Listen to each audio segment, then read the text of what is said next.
Namaskar.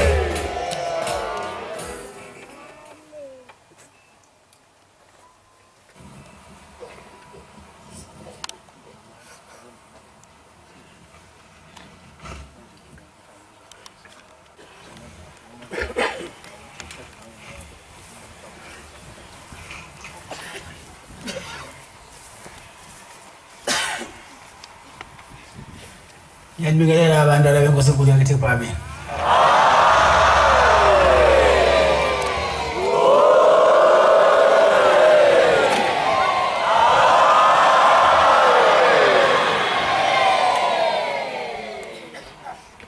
Konzo isabatha yasemini soyiphathela umfundisi Mkani wasezivele inkosi Mbusisi.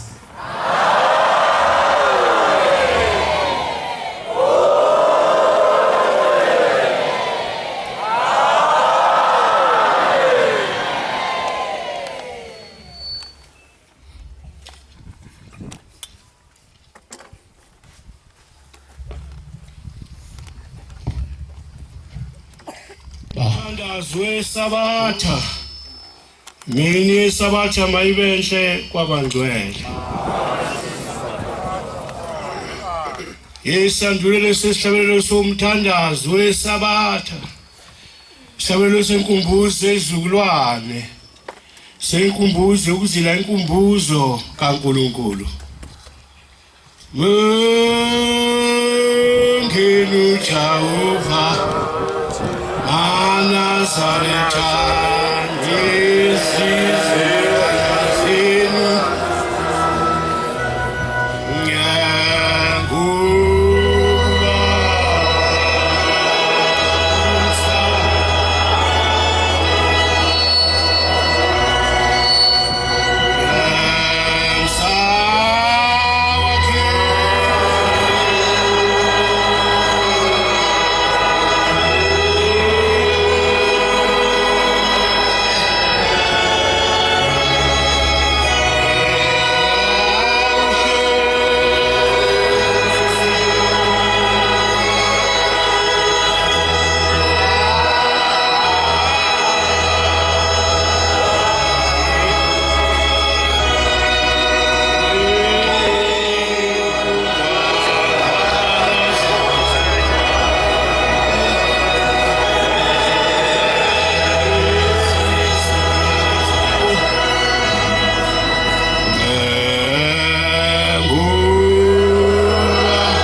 Bandla lenkosi ngasikhuphe standards. Amen. Baba Nkosi yezulu nomhlaba uNkulunkulu omkhulu wasekuphakameni Shembe wena wawukhona ekuqaleni emandulo namanje ukhona nanini uba khona phambi kwakho Nkosi enkulu yasekuphakameni nyazi lwezulu Nkosi yamakhosi ngiyingane ngiyumntwana Nkosi omncane kakhulu ngiyacela Nkosi yezulu nomhlaba ukhumbulo baba nobamkhulu nokhokho bami Nkosi yezulu nomhlaba abakubona Shembe ngemva kwabo Nkosi sakubona sakulandela ngiyacela ndlondlo yomsa uvalo lungiphethe athuthumela Nkosi angilalanga nasebusuku ethukile ngijwayele konje umuntu wasezwini umsebenzini wakho nyazi lwezulu omkhulu kangaka ngiyacela enkosini enkulu yasezwini umnikazi wezinto zonke ezikhona emhlabeni Nkosi yamakhosi silubonile udumo lwakho Nkosi unyaka uqala uphuma Nkosi yasezwini uyentabeni yasenhlakazi ngabona umngcwele wasezulwini nomhlaba wonke naManazaretha sabona indaba enkulu esayizwa ngobaba nengizwe Nkosi ngifika ngoba ngiyafika fikele enkosini enkulu yasekuphakameni isiqu sesithathu inyanga ezulu eqhubeke njengekho emzini wasekuphakameni okwazi amazama umhlaba amadoda abeningi ngaphikisana othatha kusiyana lo wasengazivele kanti induku ingeyakithi ukuthikiswa ngobayekisa beyithukusela indlu kadingane benosenza ngakhona baba ngiyacela Nkosi noma uvalo lukhona ukuthi imisebenzi yakho ngibonile emihle yasezwini kakhulukazi inhliziyo zethu zimnandi sijabulile sibona indaba esayizwanga obaba uthiwa ubaba mkhulu wayehola izitsha zasezulwini umphongolo wesivumelwano entabeni enhlakazi bathi wayehambe ngathi akanyatheli phansi namhla Nkosi kule mihla kule insuku zethu sikubone ngamehlo lokho asizwanga ndaba kodwa sikubonile phombela silwa semampondo wenza Nkosi umsebenzi wakho wasezulwini owayenza kusukela kubhombela nelanga nenyanga yezulu nothingo lwamakhosazana namhlanje angazi singabonga ngani uNkulunkulu eyithi imbongi uma ngilalele ithi masibonge uNkulunkulu nasedlozini lakwaShembe uNkulunkulu wasithandwa siphunyazo lwezulu baba lungiphethe uvalo nolimi ngiyaluza liyashwabana kodwa ngibonile indaba enkulu ngifuna ukuqala lapho ngoba umsebenzi baba ngithume wona awulingani nami kodwa awulingana nami ukukubabaza babaza uShembe umsebenzi emihle nami ikhona Nkosi ngiyacela kodwa ngoba nginovalo awithe Inkosi mayikhuluma uthi hayi amakhesha amaningi angibonile yimo oqala Nkosi owathi mawukhuphula usuke engonweni ijika indlondlo umsa uphombele isina samampondo ehola umsebenzi wakho wasezulwini unyuka ubheka phezulu Nkosi ngalikhipha ulimi ngabona ukuthi ngathi ngiyaphambili ngemva aphela amandla ngabona ukuthi ayikhona enye into le uNkulunkulu uqobo lwakhe ufike nomlilo oshisa phe ngangithi ngikhona ngisho ngosuku lokuqala futhi ethi Inkosi yamakhosi izihola izitsha zasezulwini bantwana beNkosi enkulu yasekuphakameni mhla sibona abantu bekhala inyembezi sijika lapha kaSeme ngambona umama wayengagqoki ingubo emhlophe wathi mayiqhamuka Inkosi yaManazaretha unyazi lwezulu wakhala wathi wemame ngambona uShembe wangempela namhlanje noma ngafa wakhala inyembezi ukhuphuka kubheke phezulu babekhala bonke abantu angazi singabonga ngani Shembe oyingcwele enyazi lwezulu amen indaba esenhlizweni yami uma sibuthene inkosi enkulu yasePhambili sikhama amagumbi namani omhlaba usimemile nakulolu suku olukhulu lasezweni owathi mawufika inkosi ngo1910 wafika inkosi wasibonakalisa ukuthi uNkulunkulu ovela ezulwini wangempela mayibonge inkosi wafika inkosi behambe phambili abezizwe wafika inkosi befundisa abantu ukuthi mabethandaza noma ngabe kade ehlele ebheke phambili kodwa mayesethandaza wayeguquka umuntu afulathele adunisele uNkulunkulu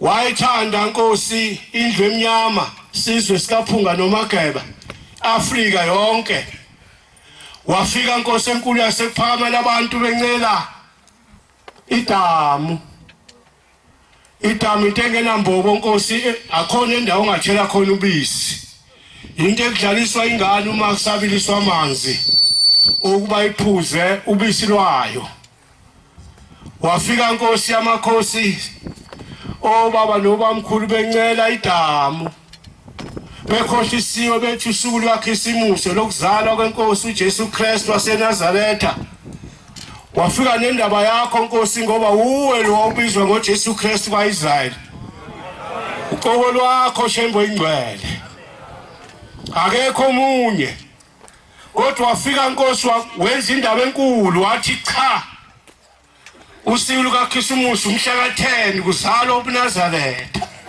lithe izwi lakho uphombela silo samampondo enyangeni yezulu usuku lokujabula jabula ukuthi abantu bakhisimisane abantu babe nomusa abantu benza izinto ezinhle naphambi kwaNkulunkulu omkhulu wasePhambili amen siyacela inkosi yezulu nomhlaba sikubonile inkosi usesiqinise sine unyazi uphingo lamakhosazana ukhuluma inkosi ukuthi ufisa amaNazaretha abe munye njengobumba likaSamende wathi ufisa sijabulelane kakhulukazi inkosi yamakhosi sivela endabeni enkulu phezu kwentaba senhlakazi engathi singazalwa kabusha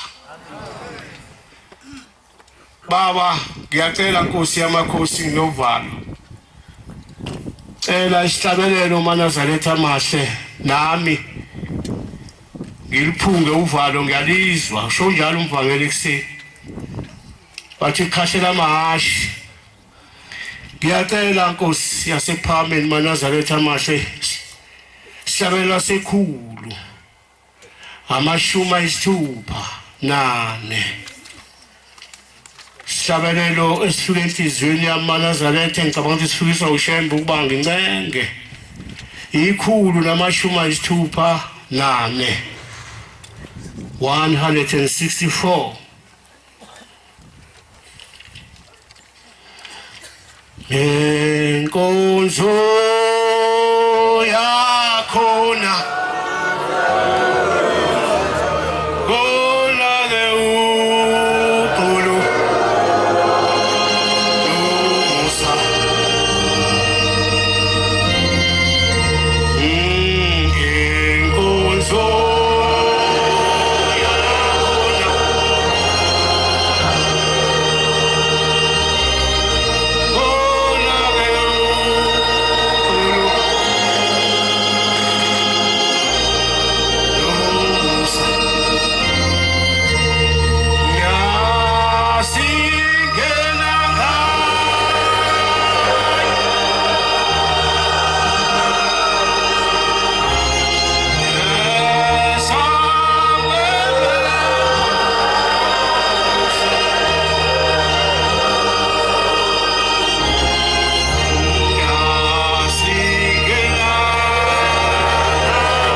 yaswa ngomhla ka-3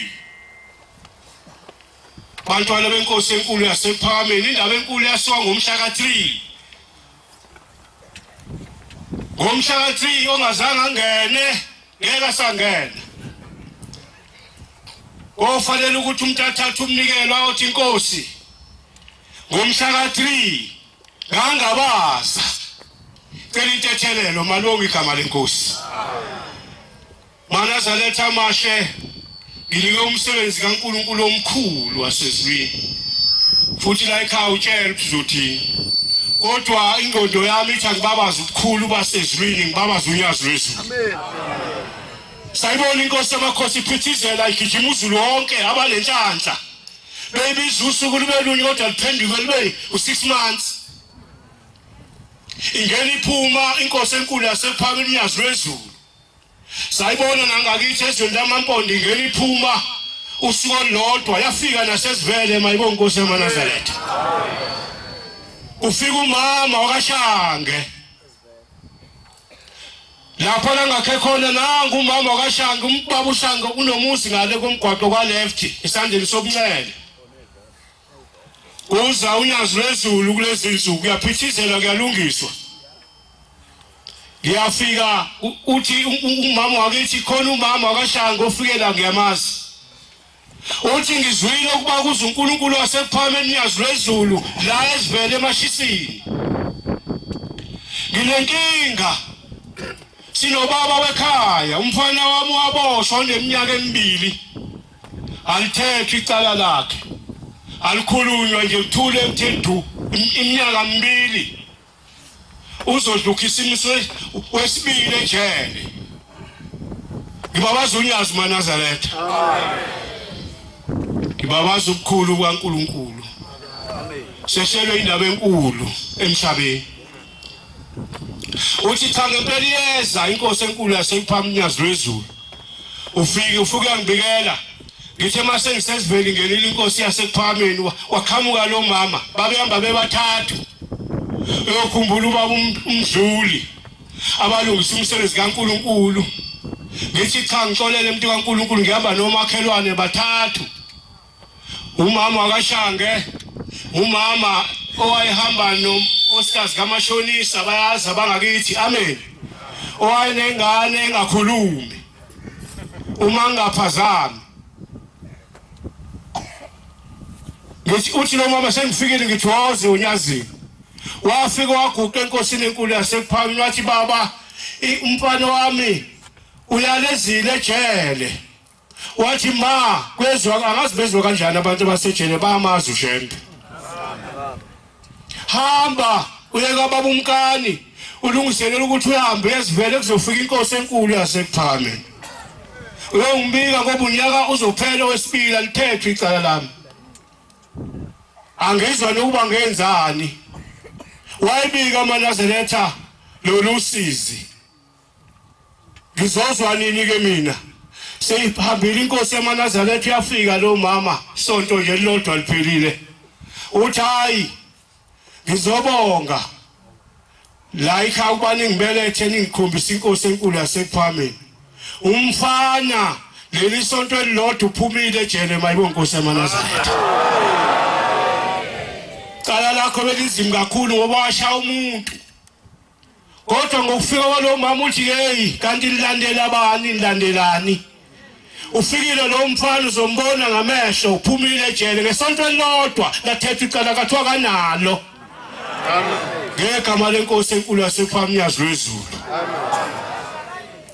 ngayibona lensizwa njengoba ngisebenza lapha eDolo ngiyathi Baba Mkani ngizobonga indaba enkulu inkosi yaManazaretha kwakwenze njani uthi ngabanjwa khona la esangweni lasebhakeni kodwa ngomthandazo wenkosi enkulu unyazi ngiphumile kuthiwa nginalo icala amen ngiyababaza uManazaretha khona lapho nginovalo ngiyabona khona lapha siyafika enkosini yasePhakameni sesivele ngiyagaqa siyocela phela ukuthi baba abantu bakho inkosi badle ngifika uyasebenza umuntu wasezulwini kunomama la ingane yakhe yakhala ikhala efika isakhala namanje lokho kubuhlungu ungasilengane inani yafika phambi komnikazi maNazaretha umabona kude wasezulwini osibona noma semakhaya osibona namanje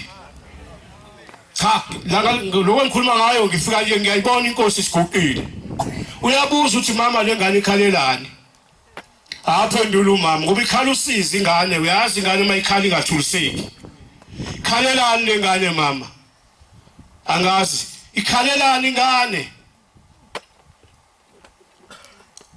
akazi umama kumnyama kuyisemini ithi inkosi enkulu yasekuphamnyazi wezulu we mama wafundisa ubantu ingane engaka igunda ikhanda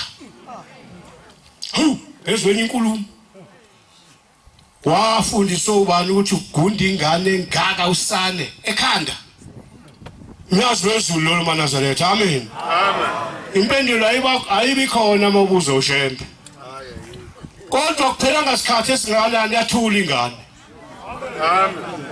ayiphindanga ikhale ngiyababaza maNazaretha kwenzeka indaba enkulu nje njengoba kulungisela umkhosi wasezulwini kanti nezigebengu nazo sidlangile nazi zenze yazo imap ukuthi njengoba kuthiwa kufika uShembe kuyaluzwa sifuna ukubaphoxa abantu bakaShembe noma maNazaretha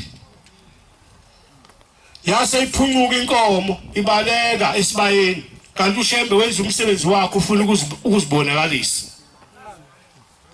yafuna inkomo yangatholwa kwadlula umsebenzi yahamba inkosi sawubika Nkosi yamakhosi inkomo yakho Nkosi yamakhosi ayitholakala siyacela Nkosi enkulu Nyazi lwezulu ukuba usitholele yona ngibabaza inkosi yamaNazaretha ifike esivele mayibonge Nkosi amen umsebenzi wasezulwini laphela isonto ihambile inkosi ayitholakala inkomo ngobuNkulunkulu basezulwini unyazi lwezulu wenzisu umshumayeli mashimana wasethi nisizwa ke sehlela eweni soyifuna lenkomo kaShembe kuba yenze njani behla eweni bafuna lutho kuzo zonke indawo zamakhona bancama laselifika unyazi lwezulu emfihlakalweni Mshumayela uhlalela phansi nalezi insizwa ohamba nazo niphumule kanti uNkulunkulu uyabona uyazi uthi umshumayeli mashimane sathi sihleli sesincamile nangu umuzi ngaphesheya hawo kasheni anihlalela ngicela ukuya kulwamusi lo ngaphesheya shalani la wasehamba umashimane yongena kulwamusi uthi wathi Mike engena nje wabaleka unkosikazi ongena emakamelweni uthi mayengena ubona iziphongolo lezi zamanzi zigcwele inyama yenkomo kaShembe uthi ngibona ngempondo umfundisi ngoba yayiyothengwa yithini zaziyothengwa yithina mama ungabaleki asilwi sifuna umsebenzi kaNkulunkulu inkomo yalahleka uShembela ngaphezulu ezivele ungabaleka sizwenza lutho singamakholwa umama wangaphumeki ekamelweni wamncenga umashimane umshumayeli wasezivele weza umama wathi nginamashoni uthi yona inkomo kaShembele ngibona ngezimpondo mayeyothengwa yimi khuluma iqiniso khuluma ngonyazi lwezulu amen khuluma ngoShembe uthi umfundisi uNtombela wangempela hayi fake i-original hayi uShembe wephepha wathi hayi into kaNkulunkulu mana ngifonela umnumzane walapha ekhaya ngoba ayikho enye indlela sosibambile wathi mfonele ngikhuluma umsebenzi wonyazi lwezulu amen mfonele ngitshela ukuthi cha asidubula asishayi kodwa sinoNkulunkulu wasekuphakela unyazi lwezulu mfonele ngitshela ukuthi asiphethe lutho kodwa sihamba noNkulunkulu omkhulu wasekuphakela unyazi lwasezulwini amen uthi kwathi mashayeni aseyitheleka indoda insizwa nje seyincane akuyena umuntu osemdala mayesho weze nyobozela cha ungethuki baba silahlekelwe umsebenzi kaNkuluNkulu inkomo lapha ezivela uyibonanga uthi cha lenkomo ithatha izinsuku anoma ezintathu esuku sokumnyama ngezwe ukuthi khulukudu ngacabanga ukuthi isigebengu ngase ngidonsa isibhamu ngijubula lenkomo awu wasowenze njani cha sibese siyibula nje njokuyibona igcwele isiphongolo khuluma ngoShembe bantwana benkosi cha mntu kaNkuluNkulu ngesikwenzela ukuthi inkomo yonyazi lwezulu le wenza iphutha njoba silaje sithunyiwe inkosi basifunele inkomo hawu ngiyambongela lo muntu kaNkuluNkulu waphamisa izandla zonke wathi hayi kanti anilandele umuntu nilandele uNkulunkulu ngoba lenkomo ngoba ngijayisile kodwa ngobe kaShembe sengibanjiwe ngiyacela ngoba isihlobo zami zikholwa la kaShembe nazi ijiji kasithole sengihlebekile kodwa ngicela ukuthi ningangibophi ningangishayi ngizozama ukuyikhokha lenkomo yayiyimalini wasesho umshumayeli yayi-8,000 ngizoyikhokha ngizothatha ngicela ningimele amaso khuluma ngonyazi lwezulu amen akuphelanga insuku umuntu kaNkuluNkulu ethathazela uthi umshumayeli wabe seyafika nemali wathi ayima ngimemeze baba nezinsizwa uyikhokhe bekhona wayishaya phansi imali u-8,000 wafika naso ayithwala sayisenkosini unyazi lwezulu mayibonke inkosi yamaNazaretha sikhuluma ngalo umsebenzi indaba yonyazi ngomhla ka-22 sizala eNjabulweni sosebenza singene eyadini nanti igalaji lokuqala sathi masiqeda nje ukufaka upetrol sesizosuka kwangena ikhumbi angiyazi kunomuntu uhlele ebackseat wayese lo muntu ebangumsindi edolobheni saqakwathi hala zozonyazi lwezulu wathi nazo zonyazi wafuna ukwehla waphithizela lo muntu kaNkuluNkulu wehla sathi kwenzekani wehla wathi mayehla eTexini walula izandla wathi malini nginganichawuli imali yakomnye uShembe kodwa imali yenkosini unazi lwezulu ngicela ukunichawula so sesishilwe imbongolo umuntu ongelona eNazaretha iphungu nje futhi sekahle aliphuzile ngizwile inkosi nawe izwile isehomisi ithi ngishisidakwa siyambona uShembe ukuthi usehomisi amen hayi ngempela bantwana benkosi enkulu yasePhame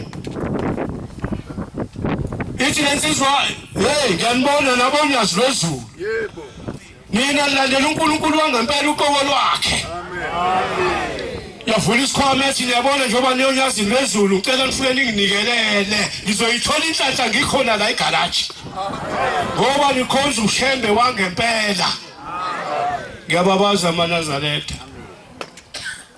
khuluma imisebenzi yonyazi lwezulu wayikhipha wabani wena nkosana ithi cha ngowakasikhosana mina isibongo azi ngala kulamagalo umsemthinta nyoni ngoba lapho asibange sabuza indaba eziningi ngoba uyamkhomba uNkulunkulu wasezulwini mayibonge inkosi ufikile olandelwa izizwe ufikile sinthi ufikile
ngiyagaqa ngenkosini enkulu yasePhalo naziLwezulu ngixakekile.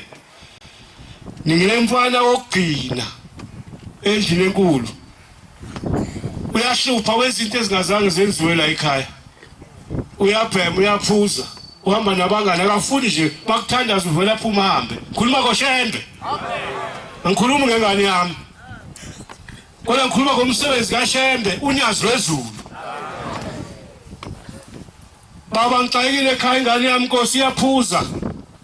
Yenza zonke izinto nje. Hawu.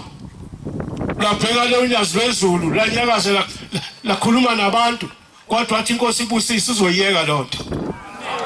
Ngiyabonga NyaziLwezulu ngoba lo mfana namhlanje ulandela amaNazaretha. Amen. Wayeka ukuphuza, wayeka ukubhema ugwayi, amazi ke la ensangweni noma wayenza yini. Ngithi ngibonge Nkosi yamakhosi nethuba. Sengesaba. Inhliziyo yangibuza ukuthi ngizimbongi. La imbongi ziyakhuluma. Ithi nibonile inyanga yezulu emazweni akini. Ngayibona inyanga yezulu maNazaretha yangenzela umsebenzi eminingi engangiyiqedela. Kodwa uyobuza umuntu wasezulu ukuthi ngenza imisebenzi eminingi ngakwena ukhuluma nangodwa. Ole ngikhuluma ngabantu oshange ngoba nangu lo mseleko manje ngiyamuzwa uyangqongqoza. Umseleko walo Nazaretha usebenza enkantolo. Angimiyeke.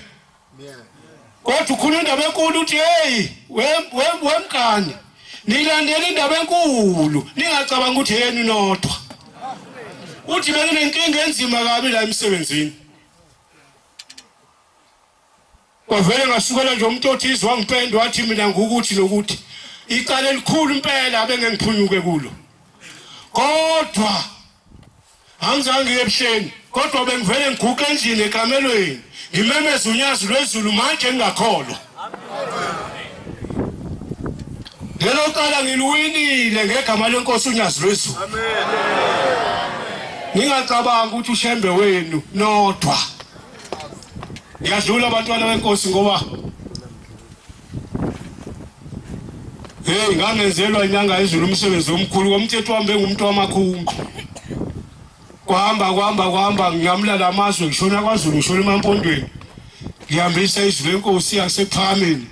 Kanti uSathane ungibhekile uthi lo ngimshanga esiqeqo ngelilanga. Kuluma ngoShembe. Mvangelo wephethe inkonzo ekuseni uthi akatshelwa ngisho isikhathi. Baba umdluli sengizobheka ngakwena ngoba angibheke ngala ngikhuluma ngalo msebenzi nje engiwenzelwe inyanga yezulu. Kwahamba maNazaretha ngishesha yadliwa ikhumbi.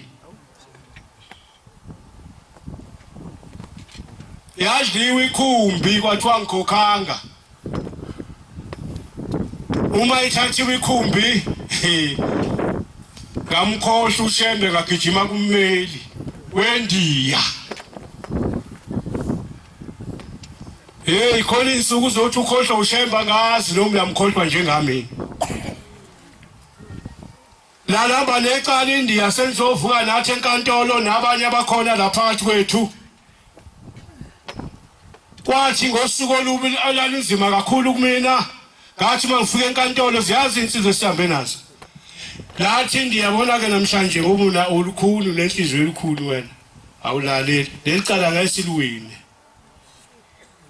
Ngeke siluwine. Ngithi mina uma sowudla imali yami wayiqeda uthi ngeke iluwine icala. Uyiqedile imali yami manje sokutshela lokho. Ungene enkantolo ungibiza imali engaka ngizochaza lapho usho njalo umvangeli ngizothatha ishoko. Watshela imantshi ukuthi lo ngiyamdedela esho ngoba sekuphela imali ephaketheni.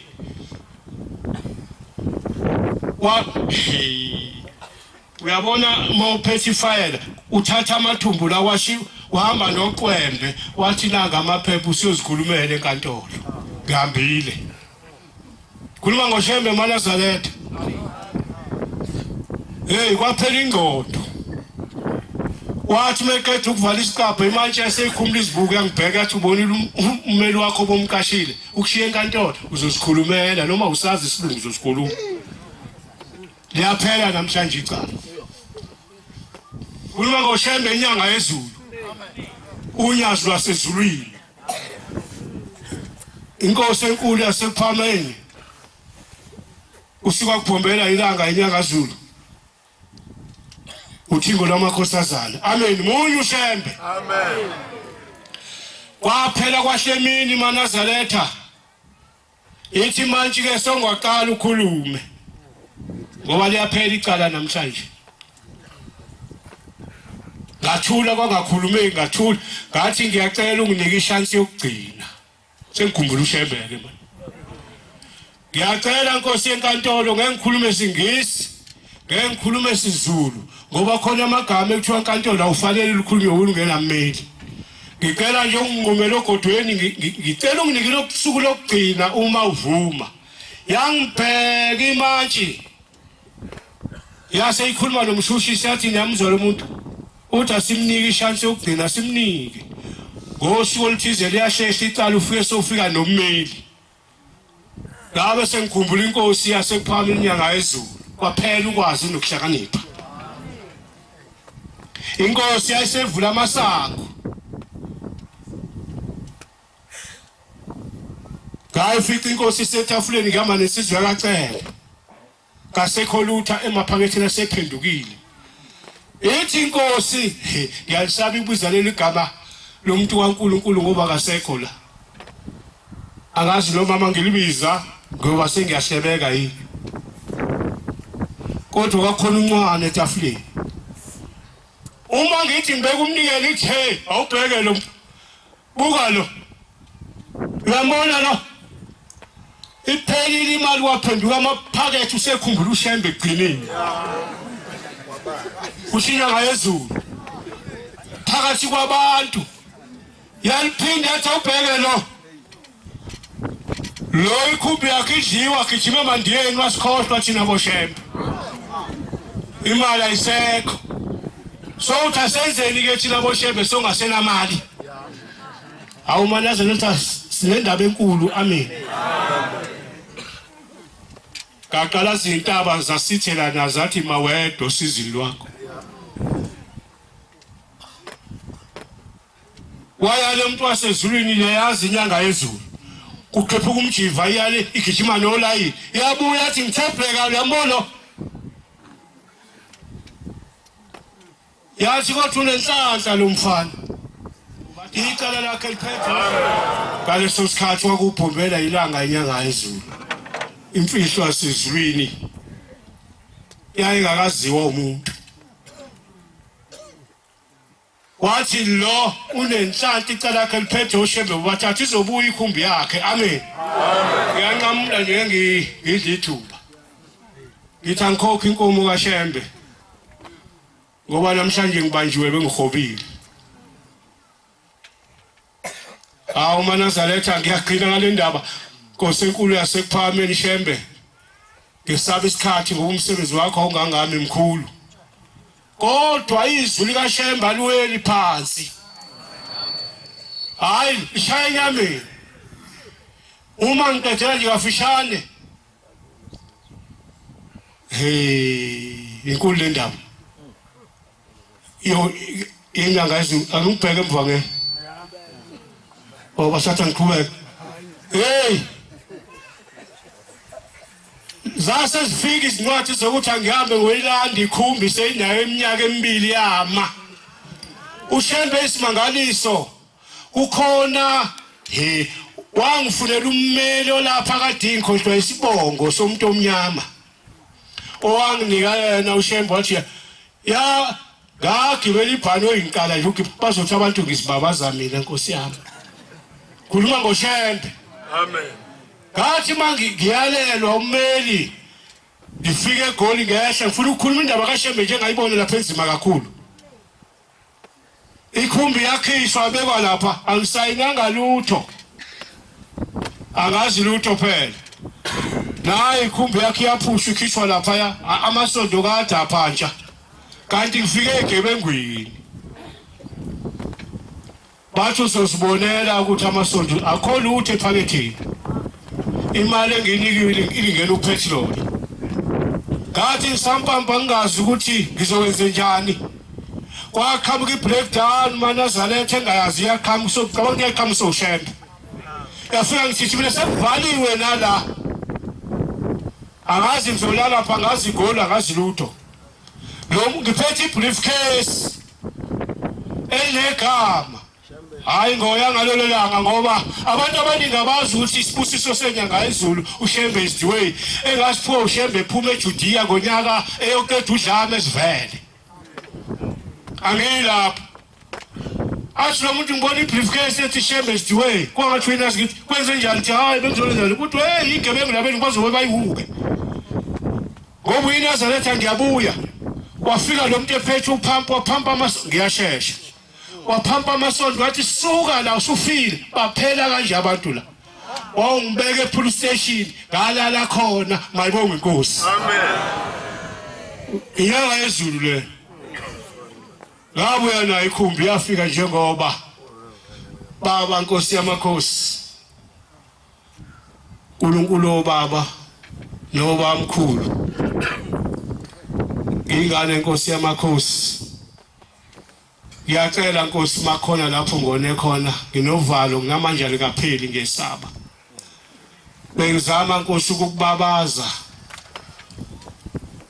ngiyacela Nkosi yamakhosi intambo umsebenzi wakho ongiyona noma ziziningi kodwa ngifika ukuthi angiyeke manje Nkosi yamakhosi mayibonge inkosi ngiyacela Shembe ingcwele ukhumbule obaba ukhumbule obamkhulu ukhumbule intokazi yakaKhawule yangizala Nkosi ayisekho emhlabeni cela Nkosi yamakhosi ukuthi uma izwi lakho lithi angiguqe mali ngesulu igama lami kodwa lilotshwe nabo balobe ngingabakhipha ezulwini Nkosi yamakhosi ngiyabonga Nkosi mayibusise nikuzweni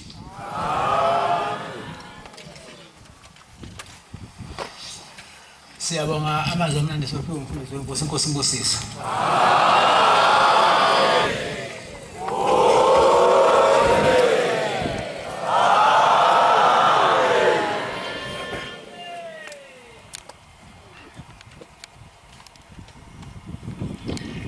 Sizobala inkonzo yesabatha lasemini ngesihlabelelo sekhulu 56. Sizocela umshumayeli Mbobo wasemthonjeni uPhia asole isihlabelelo Inkosi imbusise.